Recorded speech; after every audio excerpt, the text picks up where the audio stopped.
ভারতীয় বিজ্ঞানীরা করল অবাক, আমেরিকার ঘুম ছুটে গেল। বন্ধুরা, প্রাউড বেঙ্গলির ইউটিউব চ্যানেলে আপনাদের সকলকে স্বাগত জানাই।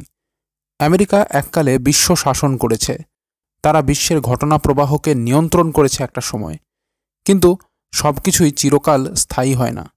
বর্তমানে পশ্চিমা শক্তি ধীরে ধীরে দুর্বল হচ্ছে এবং তার জায়গায় পূর্বের দেশগুলি শক্তি অর্জন করছে। ভারত, চীন সহ বেশ কিছু দেশ এখন প্রথম সারিতে উঠে এসেছে এবং সুপার পাওয়ারে পরিণত হয়েছে। এখন বিশ্ব ব্যবস্থা কেবল একজনের অঙ্গুলি হেলনে চলে না, এখন সকল নতুন শক্তিগুলিও নিজের প্রভাব দেখাচ্ছে। আমেরিকা এতকাল প্রধানত তার বিজ্ঞান প্রযুক্তির দ্বারাই বিশ্বে প্রথম স্থান ধরে রাখতে পেরেছিল, তবে বর্তমানে ভারত ও চীন বিজ্ঞান প্রযুক্তিতে দ্রুত এগোচ্ছে এবং স্বাবলম্বী হয়ে উঠছে। তাই আমেরিকা এই প্রধান ক্ষেত্রটিতে নিজের আধিপত্য হারাচ্ছে। ভারত যেভাবে মহাকাশ বিজ্ঞান, কোয়ান্টাম বিজ্ঞান, কৃত্রিম বুদ্ধিমত্তা সহ বিভিন্ন ক্ষেত্রে প্রচুর বিনিয়োগ করছে এবং ভারতের বিজ্ঞানীরা যেভাবে নিরলসভাবে কাজ করছে, তাতে করে ভারত বিশ্বের বিজ্ঞান প্রযুক্তি মানচিত্রে প্রধান জায়গা ইতিমধ্যেই করে নিয়েছে। বন্ধুরা, খবরের বাকি অংশ শোনার আগে ভিডিওটিকে অবশ্যই লাইক করুন। আর বন্ধুরা, যারা এখনও চ্যানেলটিকে সাবস্ক্রাইব করেননি তারা এখনই সাবস্ক্রাইব করে নিন চ্যানেলটিকে। আর বন্ধুরা, সকলেই কমেন্ট বক্সে অবশ্যই লিখে জানান ভারতীয় বিজ্ঞানীদের আপনি 100-র মধ্যে কত নম্বর দেবেন, লিখে জানান কমেন্ট বক্সে।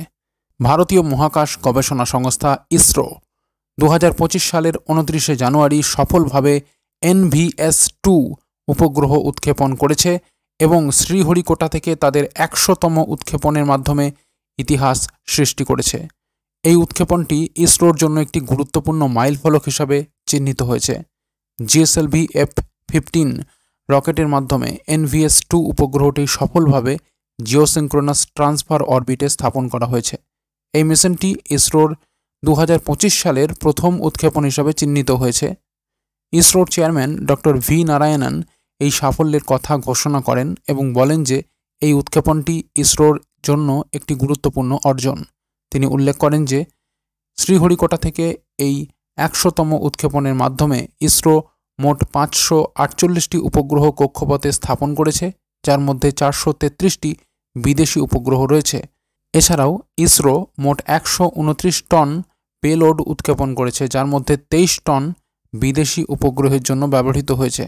NVS-2 উপগ্রহটি ভারতের নেভিগেশন উইথ ইন্ডিয়ান কনস্টেলেশন অর্থাৎ নাভিক সিস্টেমের অংশ। নাভিক হল ভারতের স্বাধীন আঞ্চলিক ন্যাভিগেশন স্যাটেলাইট সিস্টেম, যা ভারত এবং এর আশেপাশের প্রায় 1500 কিলোমিটার এলাকায় সঠিক অবস্থান, গতি এবং সময় পরিষেবা প্রদান করে। নাভিক দুটি ধরনের পরিষেবা প্রদান করে: স্ট্যান্ডার্ড পজিশনিং সার্ভিস SPS এবং রেস্ট্রিক্টেড সার্ভিস বা RS। SPS পরিষেবার মাধ্যমে প্রাথমিক পরিষেবা এলাকায় অবস্থানের নির্ভুলতা 20 মিটারের মধ্যে এবং সময়ের নির্ভুলতা 20 ন্যানোসেকেন্ডের মধ্যে থাকে। NVS-2 হল NVS সিরিজের দ্বিতীয় উপগ্রহ। এই সিরিজের 5টি দ্বিতীয় প্রজন্মের নাভিক উপগ্রহ পরিষেবার ধারাবাহিকতা নিশ্চিত করতে এবং নাভিক কনস্টেলেশনকে শক্তিশালী করতে উৎক্ষেপণ করা হবে।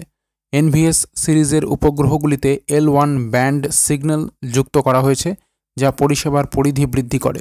NVS-1 এই সিরিজের প্রথম উপগ্রহ 2023 সালের 29শে মে GSLV F-12 রকেটের মাধ্যমে উৎক্ষেপণ করা হয়েছিল এবং এটিতে প্রথমবারের মতো একটি স্বদেশী অ্যাটমিক ক্লক ব্যবহার করা হয়েছিল। NVS-2 উপগ্রহটি L1, L5 এবং S ব্যান্ডে নেভিগেশন পেলোড এবং C ব্যান্ডে রেঞ্জিং পেলোড নিয়ে উৎক্ষেপণ করা হয়েছে। এটি 111.75 ডিগ্রি ইস্ট অবস্থানে স্থাপন করা হবে এবং IRNSS-1E উপগ্রহটিকে প্রতিস্থাপন করবে। NVS-2 উপগ্রহে স্বদেশী এবং আমদানিকৃত অ্যাটমিক ক্লকের সংমিশ্রণ ব্যবহার করা হয়েছে, যা সময়ের সঠিক অনুমান নিশ্চিত করে। ডক্টর নারায়ণন বলেন যে নাভিক সিস্টেম ভারতের আঞ্চলিক ন্যাভিগেশন ইকোসিস্টেমের মেরুদণ্ড হিসাবে বিকশিত হচ্ছে। প্রথম প্রজন্মের IRNSS উপগ্রহগুলি দেশে পার্সোনাল ন্যাভিগেশন ডিভাইস পরিষেবা প্রতিষ্ঠা করতে সফল হয়েছে। NVS সিরিজের উপগ্রহগুলি দ্বিতীয় প্রজন্মের উপগ্রহ হিসাবে নাভিক কনস্টেলেশনকে শক্তিশালী করছে এবং পিএনডি ইকোসিস্টেমকে আরও উন্নত করছে। তিনি আরও উল্লেখ করেন যে অ্যাটমিক ক্লকের উন্নয়নে এটি মেক ইন ইন্ডিয়া উদ্যোগের একটি উজ্জ্বল উদাহরণ। নাভিক সিস্টেমের মাধ্যমে বিভিন্ন প্রয়োগ যেমন কৌশলগত ব্যবহার, জাহাজ ট্র্যাকিং, সময় সিঙ্ক্রোনাইজেশন, ট্রেন ট্র্যাকিং এবং জীবন রক্ষাকারী সতর্কতা প্রচার করা সম্ভব হয়েছে। এই সাফল্য ভারতের মহাকাশ কর্মসূচির জন্য একটি নতুন অধ্যায়ের সূচনা করেছে এবং দেশের প্রযুক্তিগত উন্নয়নে একটি গুরুত্বপূর্ণ ভূমিকা পালন করছে। তো বন্ধুরা, এই ছিল পুরো খবর।